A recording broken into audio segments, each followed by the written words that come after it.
नमस्कार विद्यार्थी मित्रांनो, मी संतोष बोटेवर आपलं स्वागत करीत आहे विद्या कोचिंग क्लासेसमध्ये. तर आज आपण गणिताचे प्रश्न घेणार आहोत. TET परीक्षेमध्ये झालेले 23 नोव्हेंबर 2025ला पेपर झालेला होता. त्याचे आपण याच्या आधी काही प्रश्न पाहिले. या क्लासमध्ये आपण काही प्रश्न पाहूत, अजून पुढील प्रश्न अजून एखाद्या क्लासमध्ये पाहू. तर आज मी 7 ते 8 प्रश्न घेणार आहे. व्यवस्थितपणे आपण त्याचं अभ्यास करायचा. मागच्या वर्षीच्या प्रश्नपत्रिका सॉल्व केलं तर तुम्हाला नक्कीच त्याचा फायदा होणार आहे, कारण त्याच प्रकारचे प्रश्न जवळजवळ परीक्षेमध्ये विचारले जातात. चला, इथे आपला प्रश्न होता, एका परीक्षेत आराध्याला मराठीत 30 पैकी 24 गुण मिळाले, गणितात 50 पैकी 38 गुण मिळाले, विज्ञानात 75 पैकी 63 गुण मिळाले, हिंदीत 90 पैकी 63, तर कोणत्या विषयात शेकडा अधिक गुण मिळाले. फक्त त्यांनी अधिक गुण विचारले नाही, इथे काय विचारलं, शेकडा अधिक गुण. आता शेकडा काढताना आपल्याला काय काढायचं. आता आपण इथे मराठीमध्ये पाहिलं 30 पैकी 24 गुण, म्हणजे तिला 24 गुण मिळालेले आहेत. एकूण गुण होते मराठीत 30 गुण. तर मराठी या विषयाची टक्केवारी काढताना आपल्याला शेकडेवारी आपल्याला 100 गुणायचा असतो. आता आपण याचे कॅल्क्युलेशन्स केले. इथे 1 शून्य गेला, इथे 1 शून्य गेला. 8 एका 3 एका 3 3 8 24, उत्तर 8, इथं उरले 10. 8 गुणिले 10 उत्तर आला 80. तर मराठीची जी टक्केवारी आहे ती 80% मार्क पडली. त्याचप्रमाणे आपण बाकी विषयाच्या पण टक्केवारी काढून घेऊ. गणितात 38 मार्क पडले 50 पैकी. एकूण मार्क आहेत, टोटल मार्क खाली लिहायचे, मिळालेले गुण वरी लिहायचे, आणि टक्केवारी विचारली त्यामुळे त्याला 100 गुणायचं. इकडचा 1 शून्य गेला, इकडचा 1 शून्य गेला. 5 एका 5 5 गुणिले 10 उरले 38, आणि इतर 2 उरले. 38 गुणिले 76 मार्क. तर गणितात मिळाले गुण आहे 76% गुण मिळालेले आहेत. त्याच्यानंतर हिंदीमध्ये जर पाहिलं आपण 63 गुण मिळाले 90 पैकी. गुणाकार करायचा 100. हा 1 शून्य गेला, हा 1 गेला. 9 एका 9 9 7 63, 60 गुणिले 10 70%. आणि विज्ञानमध्ये गुण मिळालेले 63 गुण 75 पैकी.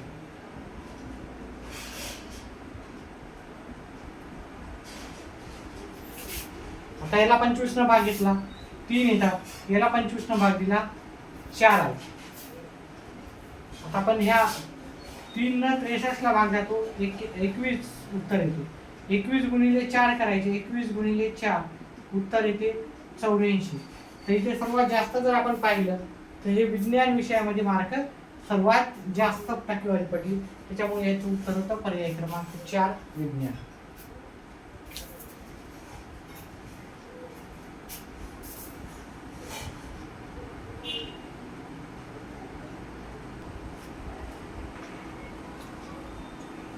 आपला दुसरा प्रश्न आहे, सोनालीने 50 डझन केळी 60 रुपये डझन दराने खरेदी केली व 550 रुपये शेकडा या दराने विकले. पहा, खरेदी करताना डझन घेतले आणि विकताना शेकड्याने विकले. तर या व्यवहारात एकूण किती नफा किंवा तोटा झाला ते काढायचं आहे. पहिले पाहूत आपण खरेदी केवढ्याला केली, विक्री केवढ्याला केली ते पहिले काढूत आपण. त्याच्यानंतर आपण नफा किंवा तोटा काढू. आता 50 डझन म्हणजे आपल्याला किती, 1 डझन केवढ्याला घेतलं, 60 रुपये डझन प्रमाणे. मग आपल्याला एकूण खरेदी किंमत किती झालेली आहे, आपल्याला 0 0 0 30. मग आपल्याला खरेदी झालेली आहे, आपण एकूण खरेदी केली 3000 रुपयाची खरेदी केली. आता खरेदी 3000 ची केली, तर विक्री केवढ्याला केली. आता विक्री करताना आपल्याला लक्षात ठेवायचं, आपल्याला 50 डझन होते. 50 डझन म्हणजे किती आहे आपल्याला ते काढायचे.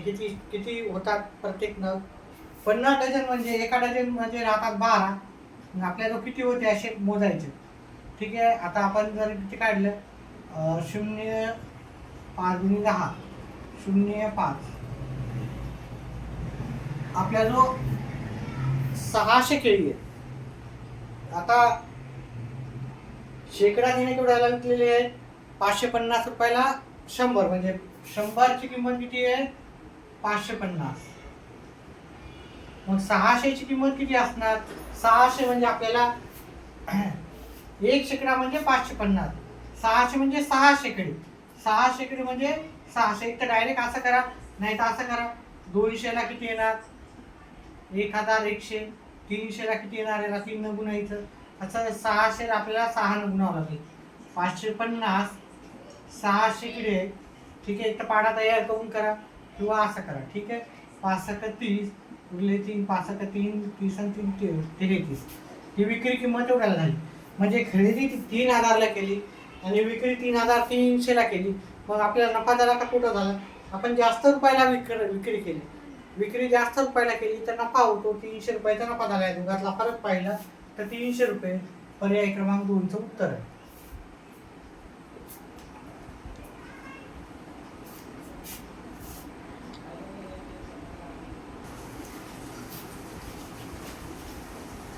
आपला तिसरा प्रश्न आहे, 2 समांतर रेषांना एका छेदिकेने छेदल्यास संगत कोणाच्या किती जोड्या मिळतात?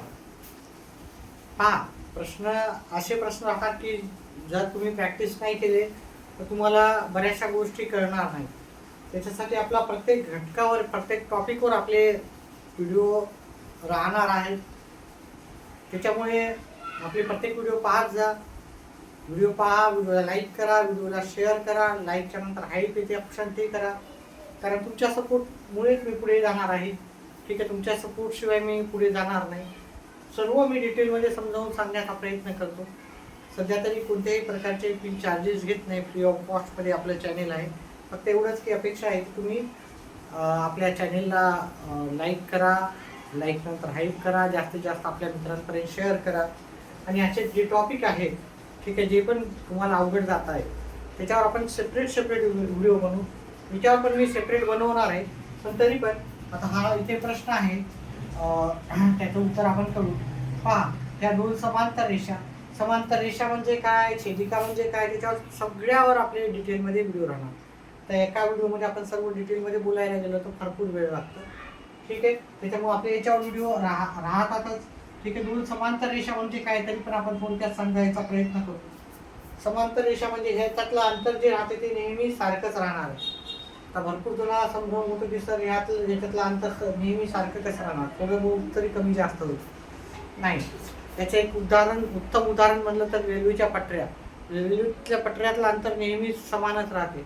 समजा मी इथे वसमतमध्ये एक छोटंसं गाव आहे, तिथलच्या रेल्वे पटऱ्यातलं अंतर तेच राहणार. मुंबईच्या रेल्वेच्या पटऱ्यातलं अंतर तेच राहणार. दिल्लीचे रेल्वेच्या पटऱ्यामध्ये जेवढं अंतर होतं तेवढंच मुंबईच्या, तेवढंच औरंगाबाद, तेवढंच वसमत आमचं जे छोटंसं शहर आहे तिथलं पण अंतर सेमच राहणार.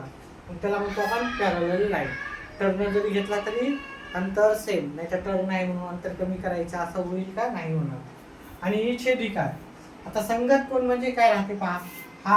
हा पहिला संगत कोण आहे, तर हे हा आहे ना इकडच्या साईडला पाहतो, तर ते संगत कोण हा वरच्या साईडचा. ठीक आहे. एक जोडी. ठीक आहे. ही दुसरी जोडी, ही नंबर 2 आहे, तर इथे नंबर 2. ही संगत कोणाची दुसरी जोडी दिसली आपल्याला. संगत कोणाची तिसरी जोडी, ही खालच्या साईडला, ही खालच्या साईडला तिसरी, ही तिसरी, ही चौथी, तर ही चौथी. याला नंबर 4, हे नंबर 4. अशा एकूण 4 जोड्या आपल्याला राहतात. जर 2 रेषा, 2 समांतर रेषा आणि छेदिका असेल तर संगत कोणाची आपल्याला 4 जोड्या भेटतात. त्याच्यामुळे इथे पर्याय क्रमांक 3 आहे. ठीक आहे. याच्यावर आपला डिटेलमध्ये व्हिडिओ राहणारच आहे. तर तो आपला व्हिडिओ जाऊन नक्की तुम्ही पहा. कोण, संगत कोण, विक्रम कोण काय आहेत, ऑल्टरनेट अँगल राहतात वगैरे, त्याच्यावर आपण डिटेलमध्ये व्हिडिओ बनवलेला आहे. त्याच्यावर आपण या प्रश्नामध्ये एवढंच समाधान घेतला. पुढचा प्रश्न करू.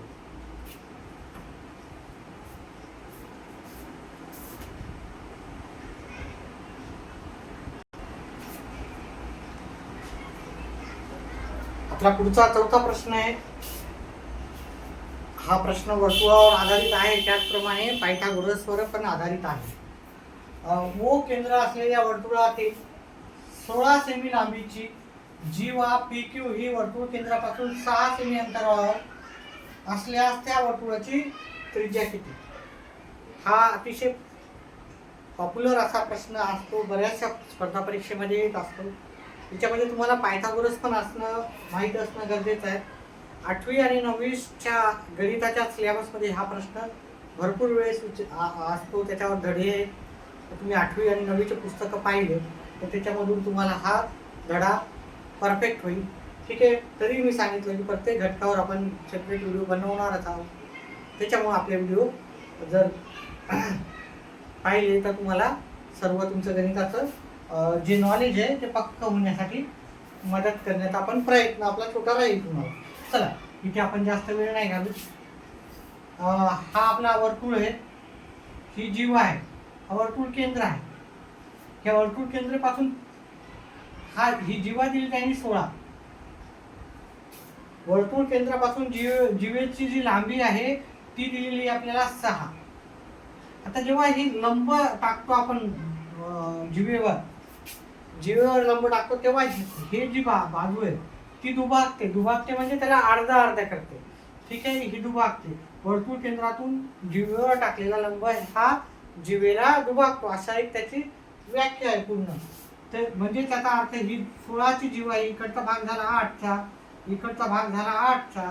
आता आपण हा भाग इथून जोडून घेतला, हा भाग इथून एवढा जोडून घेतला तर हा काटकोन त्रिकोण तयार होतो. पहा, काटकोन त्रिकोण कसा तयार झाला. आता इकडं पहा, इथं ज्या नावं दिलेली आहेत ते नाही नावं घेतले तुम्ही तरी चालतात. इथं पी क्यू, ठीक आहे ना, पी क्यू, आणि इथं काहीतरी नाव देता, एम नाव देता. हे नाव नाही घेतले, दुसरे नाव घेतले तरी चालतात. आता इथं हा त्रिकोण तयार झालेला आहे, ठीक आहे, काटकोन त्रिकोण तयार झालेला आहे. ठीक आहे, ही बाजू आहे 6, इथं 8 आहे. ठीक आहे, आता मी नाव वेगळे घेतो, ए बी सी, किंवा इथंचे नाव घेतले तरी चालतात. ठीक आहे. आता हा काटकोन आहे, ही झाली, हा झाला कर्ण वर्ग बरोबर एसीचा वर्ग, कर्ण वर्ग बरोबर पाया आणि उंची बाकी उरलेल्या दोन्ही बाजूचा वर्गाची बेरीज. 6चा वर्ग घ्या आणि 8चा वर्ग घ्या. 6चा वर्ग 36, 8चा वर्ग 64, एसीचा वर्ग. हे झाली 100. 100 कशाचा वर्ग आहे? 100 10चा वर्ग आहे. हे वर्ग कटले, एसी बरोबर काय आलं आपलं 10 उत्तर आलेलं आहे. म्हणून इथं त्रिज्या किती आहे? 10.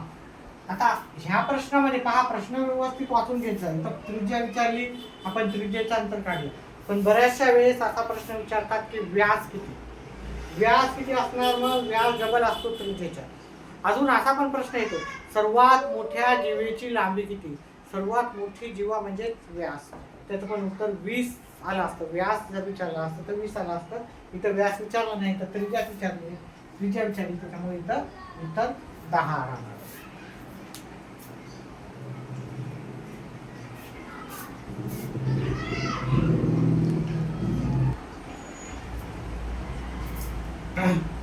आपला पुढचा प्रश्न आहे, एक पदावली दिलेली आहे, पदावलीला सॉल्व करायचं आणि उत्तर आपल्याला पर्यायातून शोधून काढायचं. पहा, इथं पहिले पाहत जा की चिन्ह काय दिलेले आहे. इथं गुणाकार दिलेला आहे. काही अवघड नाही, अतिशय सोपा असा प्रश्न आहे. प्रश्नामध्ये काही चुकी झालेली, इथं 800 आहे.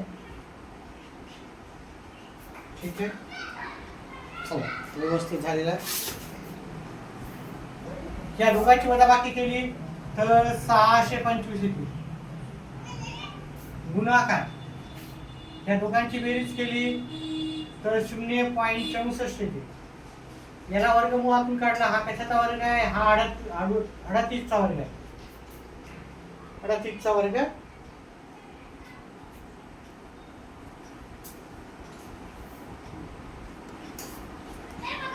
सॉरी, हा 32चा वर्ग आहे. 100 कशाचा आहे? 10चा वर्ग आहे. याला वर्गमुळातून काढले ते 14 येते. अजूनही आपण कॅल्क्युलेशन करून घेऊ. याला वर्गमुळाच्या बाहेर काढू तर आहे 25चा वर्ग आहे. याला वर्गमूळाच्या बाहेर काढला 0.8 येते. ठीक आहे, 0.8चा वर्ग 0.8 गुणिले 0.8 0.64 येतात. 32 10 गुणिले 14. आता काय करायचं, मला हा पॉईंट कट करून टाकायचा. हा पॉईंट कट करायचा तर मला मी याला इथे एक शून्य द्यावं लागेल. 25 एका 25, 25 चोक 100, 4 एका 4, 4 दोन्ही 8. हा कशाचा वर्ग आहे, 16चा वर्ग आहे. 16 एका 16, 16 दोन्ही 32, उरले 2 गुणिले 2, 2 गुणिले 2, उत्तर इथे 4. 4 हे उत्तर पर्याय क्रमांक 1 मध्ये आहे. थोडेसे कॅल्क्युलेशन करताना माझ्या इथं चुकलं वर्ग थोडेसे. ठीक आहे, पण काय हरकत नाही. तुम्हाला पेपर द्यायचा, व्यवस्थित वर्ग पाठ करून ठेवा 30 पर्यंतची. नक्कीच आपण वर्गमूळ कसं काढायचं ते पण शिकू, वर्ग कसे काढायचे ते पण शिकू. ठीक आहे, आणि व्हिडिओ आवडत असेल तर कृपया आपण व्हिडिओला लाईक, चॅनलला सबस्क्राईब करा. व्हिडिओ जास्तीत जास्त मित्रांपर्यंत शेअर करून आपल्या ह्या छोट्याशा चॅनलला वाढवण्यासाठी मदत करा. चला अजून पुढचे प्रश्न घेऊ. प्रत्येक क्लासमध्ये मी 6, 7, 8 प्रश्न जसे होईल तसे घेतच राहणार आहे. लाईव्ह क्लास पण मी घेतच राहणार आहे. लाईव्ह क्लासमध्ये तुम्ही येत जा, डाऊट्स विचारत जा, आणि जे टॉपिक असतील अवघड जात असतील त्याच्यावर नक्कीच आपण हमखास तुम्हाला मदत करण्यासाठी प्रयत्न करू. पुढचा प्रश्न घेऊ.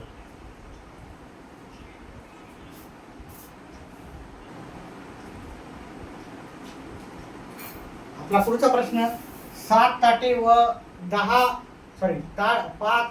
व 10 वाट्यांची किंमत 1000 रुपये आहे. 2 ताटे व 8 वाट्यांची किंमत 560 आहे.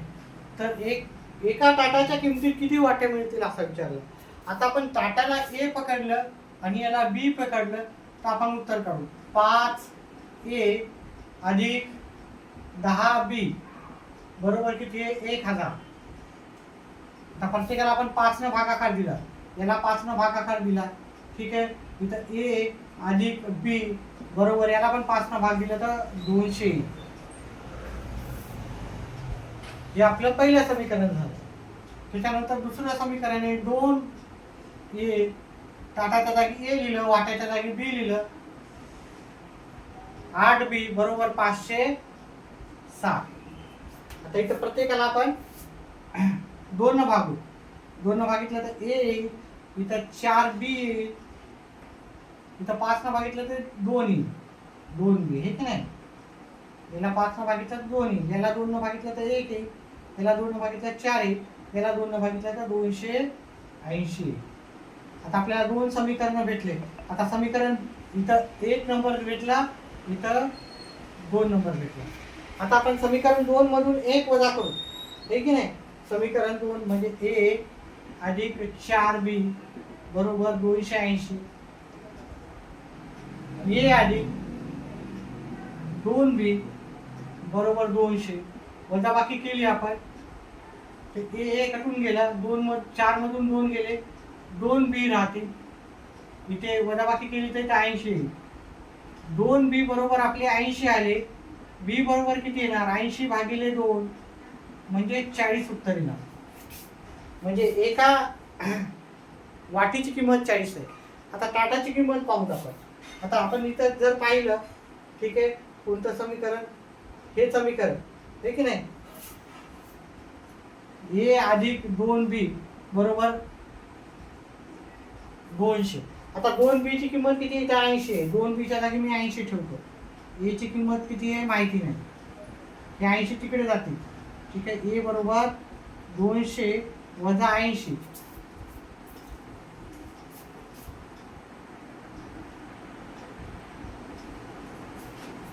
दोनशे वजा 80 उत्तर आलं आपलं 120. म्हणजे आपल्याला ए ची किंमत आली 120, बी ची किंमत किती आली आपल्याला 40. मग आपल्याला एका ताटामध्ये आपल्याला किती वाट्या मिळतील, ओके. एका ताटामध्ये आपल्याला 3 वाट्या मिळतील, है ना. 40 दोन्ही 80, 40 त्रिक 120, 3 वाट्या मिळतील आपल्याला. ठीक आहे, एका ताटात. म्हणजे याला आपल्याला 120ला 40 ना भागितलं तुमचं उत्तर येऊन जाईल. पण आपलं सहज थोडासा विचार करून करा. ठीक आहे, हे 120 आहे, 40 आहे. मग 120 रुपयामध्ये किती वाट्या भेटतील? तर 3 वाट्या भेटतील. 3 वाट्या हे पर्याय क्रमांक 4 वर उत्तर. आता आपण 6 प्रश्न बघितले. शेवटचा एक प्रश्न बघणार आहे. अजून असे प्रश्न आपण छोटे छोटे व्हिडिओ बनवणार आहे, ते व्हिडिओ पाहत जा. चला तर 7वा प्रश्न पाहू.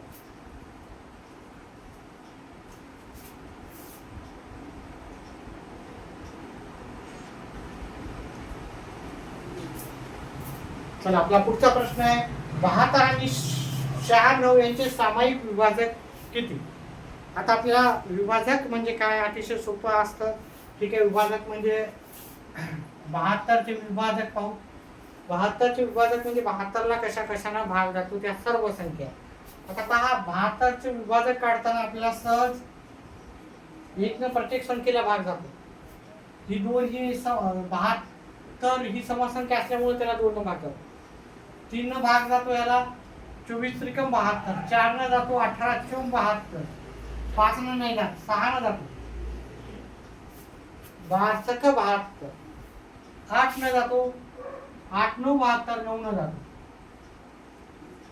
6, 12 सख 72, 14 18 चौम 72, 24 त्रिकम 72, 36 दोन्ही 72 आणि 72 एक 72. आता या एकूण विभाजक पहिले आपण 72 चे. 96 चे विभाजक पाहायचे. 96 ला 1 न भाग जातो, 2 न जातो, 3 न जातो का? 3 न जातो. याला भागाकार देऊन पहा. खाली बाकी शून्य येत असेल तर त्याला भागाकार जातो. 4 न जातो. याच्या विभाजकाच्या कसोट्या आहेत, त्याच्यावर पण आपला सेपरेट व्हिडिओ आहे, तो जाऊन पहा. तुम्हाला उत्तरं भेटून जातील. प्रत्येक घटकावर आपले व्हिडिओ आहेत. आता काही व्हिडिओ सापडण्यामध्ये तुम्हाला मिळणार नाही, त्याच्यामुळे मी काय करणार, याच्यानंतर पण व्हिडिओ बनवत जाणार. ठीक आहे, तर व्हिडिओ पाहत जा, आपले येणारे व्हिडिओ पाहत जा, त्याच्यामुळे तुम्हाला सर्व गोष्टी मिळून जातील. 5 न नाही जात, त्याला 6 न भाग जाईल. 8 न जातो, 12 8 96, हे की नाही.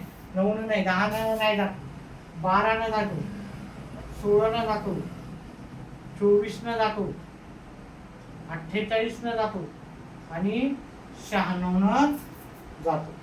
आता इथं दोघांमध्ये सामायिक काय आहे? इथं 1 आहे, इथं 1 आहे, इथं 2 आहे, इथं 2 आहे, इथं 3 आहे, इथं 3 आहे, इथं 4 आहे, इथं 4 आहे, इथं 6 आहे, इथं 6 आहे, इथं 8 आहे, इथं 8 आहे, इथं 12 आहे, इथं 12 आहे, त्याच्यानंतर इथे 24 आहे, इथं 24 आहे.